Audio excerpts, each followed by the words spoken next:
Renungan Tetes Embun.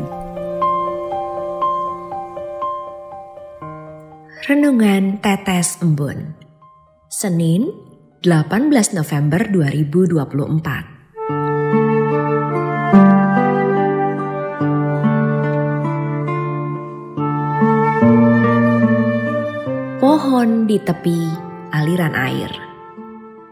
Kutipan dari kitab Mazmur bab 1 ayat 3. Ia seperti pohon yang ditanam di tepi aliran air yang menghasilkan buahnya pada musimnya, dan daunnya tidak pernah layu. Apa saja yang diperbuatnya berhasil. Sobat Katolikana, perkataan oleh si pemazmur di atas memang mempunyai kedalaman arti dalam hidup ini, yaitu yang digambarkan sebagai pohon yang ditanam di tepi sungai selalu mendapatkan pasokan air yang cukup, sehingga akarnya kuat dan mampu bertahan dalam kondisi apapun, yang melambangkan orang yang hidup berakar dalam firman Tuhan, yang menerima kekuatan dan kehidupan dari Tuhan setiap waktu. Juga menghasilkan buah pada musimnya, yakni pada waktu yang tepat, sesuai kehendak Sang Pencipta, yakni buah kebenaran, kebaikan, dan kehidupan yang sesuai dengan jalan Tuhan. Daunnya pun tak pernah layu, sebagai proses kehidupan yang terus-menerus dan ketahanan, kehidupan yang tidak mudah hancur oleh kesulitan hidup, karena mereka mendapatkan kekuatan dari Tuhan. Sobat Katolikana, setiap mendengar ayat tentang pohon yang ditanam di tepi aliran air, yang muncul di benak saya adalah sosok Yusuf, anak Yakub. Betapa tidak, meskipun mengalami berbagai tantangan dan kesulitan, mulai dari diolok-olok saudaranya, dijerumuskan dalam sumur, dan dijual sebagai budak ke Mesir, tidak menghalanginya untuk menjadi pohon yang berbuah pada musimnya.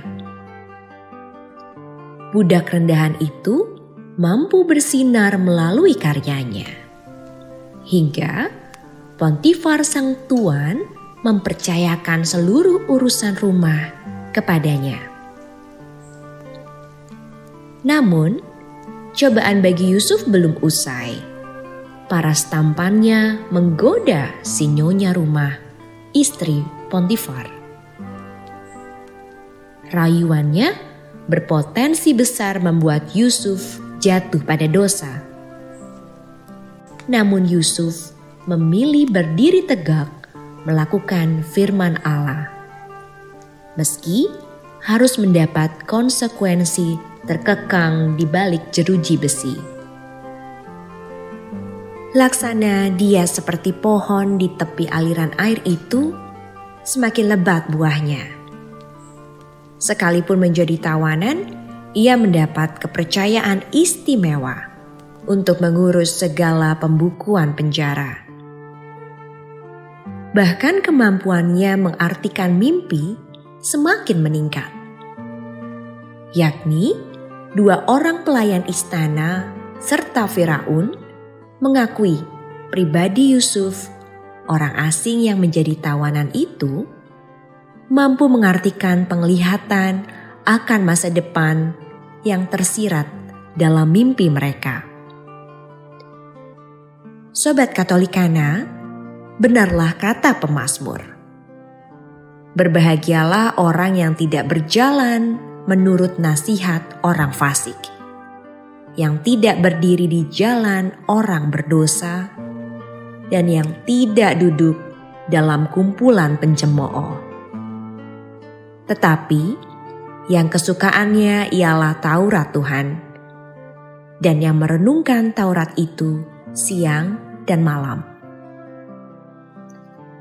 Kisah Yusuf menyadarkan saya bahwa Allah tidak pernah meninggalkan hamba-Nya yang taat padanya, meski bagi dunia nampak sebagai kemalangan. Namun Allah bisa memakainya untuk menyiangi karakter negatif kita, sehingga kita tumbuh menjadi pohon yang kuat dan rindang, yang menghasilkan buah lebat dan bermanfaat bagi alam sekitar. Pesan Tuhan hari ini adalah agar saya dan Sobat Katolikana senantiasa mendapat berkat berlimpah, serta setia dan tulus mengikutinya dan hidup dalam kebenarannya, serta semakin mencintai dan melakukan firman-Nya. Marilah berdoa. Dalam nama Bapa dan Putra dan Roh Kudus. Amin.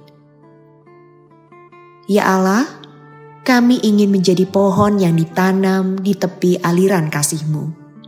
Kami rindu menghasilkan banyak buah untuk bisa memberkati sesama. Tuntun kami selalu pada jalan-Mu dan jauhkanlah kami dari segala jalan kefasikan. Amin. Dalam nama Bapa dan Putra dan Roh Kudus. Amin.